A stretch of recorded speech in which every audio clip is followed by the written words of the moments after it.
So my mom is white and my dad is black.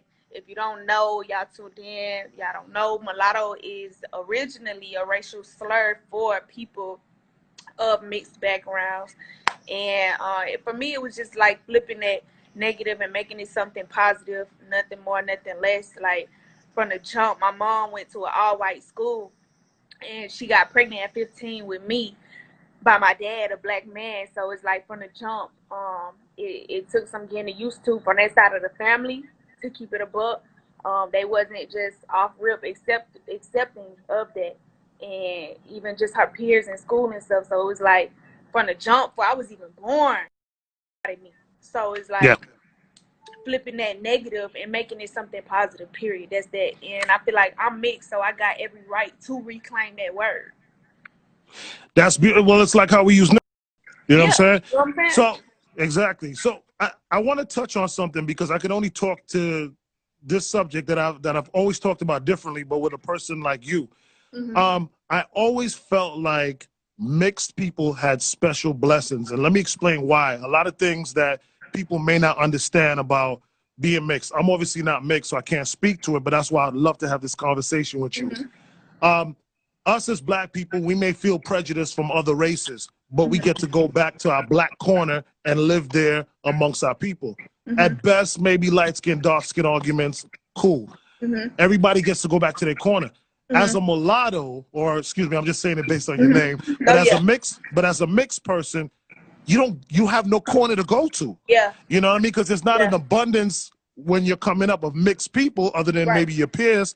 So when you go to your black side, they're like, when you white side, they're like, so I always felt like mixed people had a greater amount of pressure because they were getting resistance from both sides.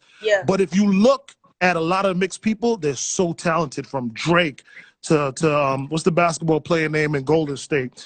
I mean, you could just name so many, so many mixed people that seem to have this talent. So it's like almost like you may be, you know, you may have a curse of not being able to just completely go to one side and be fully accepted, but you get gifted in other ways. How do you feel about it? Does that make any sense? Yeah, no, it completely makes sense, because as a kid, like I was having like a mini identity crisis at way before I should even be thinking of stuff like that. You know what I'm saying? Because I didn't feel like I fit in on either race, like, or any side of my family. Like I would be at white family functions and feel like I ain't really fit in like that, and then on the black side I ain't feel like I fit in like that. You know what I'm saying? So as a kid, it's real confusing. Now that I'm grown, baby, my name Mulatto, y'all can kiss my.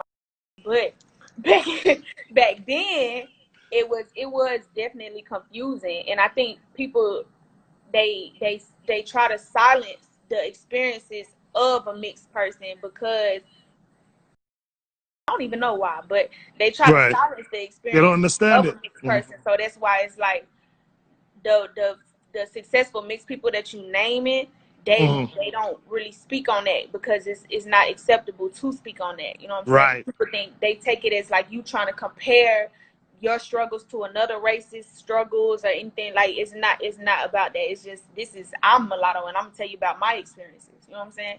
And a lot of people don't understand that, and I feel like if you don't understand that, then maybe it just ain't a conversation for you.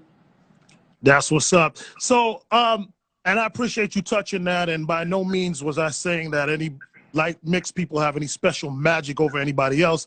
It's just that when you get banished from two groups, you go in your own corner and you focus on whatever your passion is, and you become great.